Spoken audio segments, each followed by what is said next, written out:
আর সর্বদলের অংশমূলক সরকার গঠন হতে পারে একমাত্র পিআর সিস্টেম নির্বাচনের ভিত্তিতেই।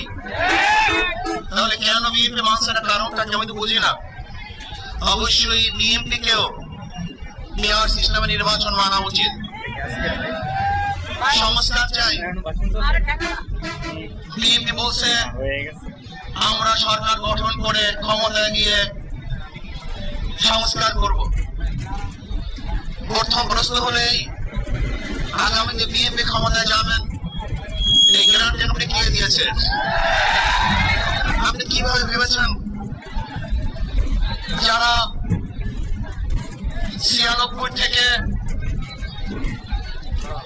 91 পর্যন্ত ফেল করার কারণে 96 ক্ষমতায় আসতে পারে নাই, আবার 2001 থেকে